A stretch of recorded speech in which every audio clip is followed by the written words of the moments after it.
I'm Shane Smith, do outreach ministry and do the discipleship. And I just want to share a little bit of my story with you. I'm from the Carrollton area. I grew up in church. I figured out later on in life, my dad really didn't know how to be a dad because his dad wasn't a dad to him. And my grandfathers, my uncles and all those, nobody in the family knew how to be a dad. So he got caught up in a relationship in church as a preacher and a pastor. So not only my dad never really spent time with me, I always desired to have a relationship with my dad. My dad either never had so much time for me or always too busy. He just was never the dad that I thought he ought to be. But he left out of my life when I was a senior in high school. That's when a young man, needs his father the most.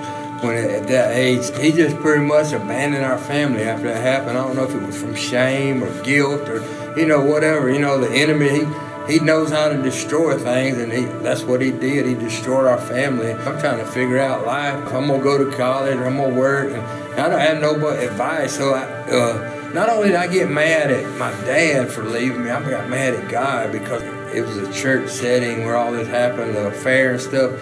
So I said, you know what, I don't need God, I don't need my dad, I'll figure all this out on my own, so here I go. I hit 19, I figured it out quick. I caught my first felony.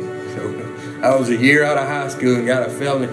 So in my mind setting, that just said, okay, man, I done messed up. I can't get a job, I can't do this. So you know what, man, I'm just gonna sell dope. Do the drug dealing thing. So I already got a felony, so what the heck. So the enemy, he makes stuff look all sparkly and shiny in the beginning. You want to do something, Satan says, here you go, go do your thing.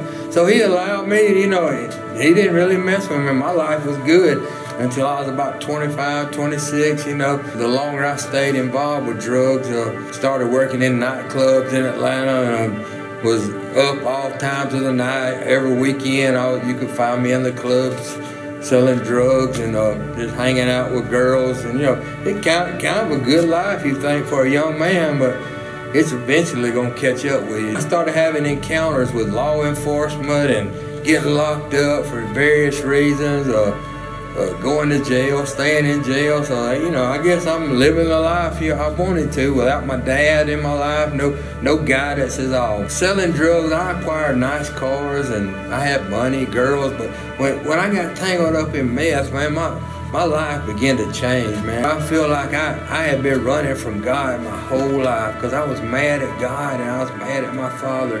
And I tried to fill all those holes. Methamphetamine had took a grip on my life, man. It turned me into someone totally I never thought I would be. God chases you, and sometimes you don't realize God chased you. But God chased me all the way to an apartment in Villa Rica where I couldn't run anymore. God, he tries to get you alone so he can get your attention. I destroyed a house. I always had a lot of people around me, but I ran everybody out of this apartment, and I'm all alone. And guess who shows up? God. Shane was in there all by himself. I'll never forget it. It was on a Saturday. God showed up in there, and I'll never forget it. I went in a bathroom. It was pitch dark, and it was a mirror in there, and all I could see was a shadow of my face, and I looked how bad I looked. And I said, man, I look terrible. And then I said, this is not what I'm supposed to be. This is not who I'm supposed to be. And God spoke to me in that room, in that dope house, in that drug house where I've been doing drugs for months. God showed up and he said, you know what, Shane, this is not you. This is not what I want you to be. I promised God in that bathroom, I said, God, if you can help me, if you can get me out of this situation, away from these drugs, away from these people, away from this lifestyle. So I just said, God, in the morning when the sun comes up, I'm going to make my way somewhere and get me some help.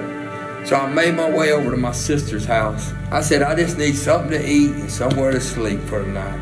And I'll never forget it. She looked at me and she said, you can stay here, but if you stay here, you're going to go to church with me in the morning. I was like, okay. And I thought in my head, God said, you want some help? there's just some help. So I stayed there that night. I got up, went to church. All I know, when he did the altar call, I knew my time was up, man. I knew if I didn't get down there and get in that altar and cry out to the God that I knew about, that I knew, it was just like this. It was like God was sitting on the altar. And I sat down beside him like he was my father. And the father I always wanted. And it was a conversation. It went something like this. I said, God, I messed up. I need your help. I'm addicted to drugs. I've lost everything in my life. I lost my family. I don't see my kids. I have kids that never get to see me. So actually, I'm doing the same thing my dad done to me. One of the awfulest things, man, the middle of my addiction, man, my dad killed himself. He committed suicide, didn't he?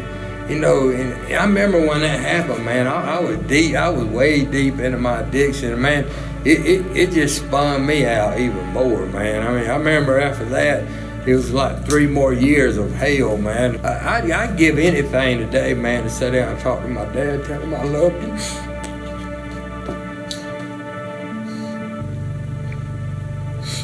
I would. And God said this is what God said.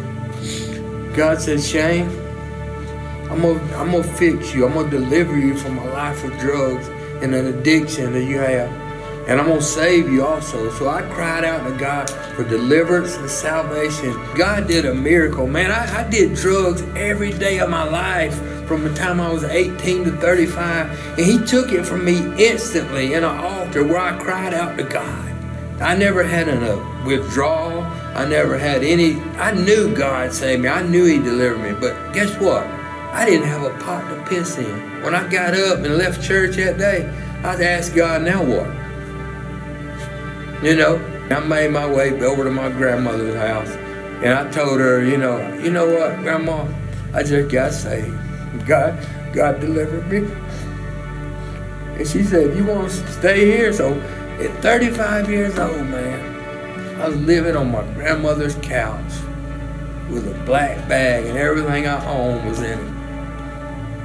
But you couldn't have told me nothing, man, because God just did something in my life that knocked my socks off, man. I ended up going and getting me a job where I didn't have a vehicle or didn't have a driver license, so I had to walk everywhere I went. I just believed in what God told me, that he was going to fix me. And actually, the job that I'm talking about, they gave me a chance, you know, and I still work there today. It's 16 years later, and I'm still employed there.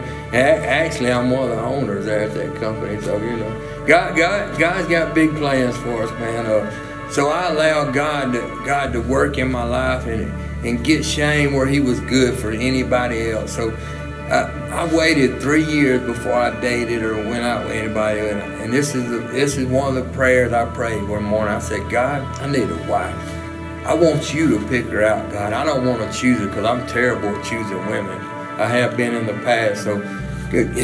So I'll ask God to find me a woman. If you know anything about me in my past, the type of women I went out with was totally the opposite of what God was about to give me. You know, he gave me a wife that already had 4 kids. I had 2 kids, so that's 6 kids. But not having a father in my life and being mad at my father my whole life, you know, God was about to put me right in the middle of fatherhood. God knew that he had peeled enough that ugly off of me that I was ready. 6 kids and 4 grandkids, and I've been married for 13 years. We work in ministry together now, me and her do, and God's doing big things in our lives today. You know, I couldn't ask for a better wife than he gave me, you know. I never got to forget my dad, man, for leaving me, man, not being there for me. But when I was in the altar and I got saved that morning, when God sat down with me and he picked me up and, man, he hugged me like I always want my father to hug me.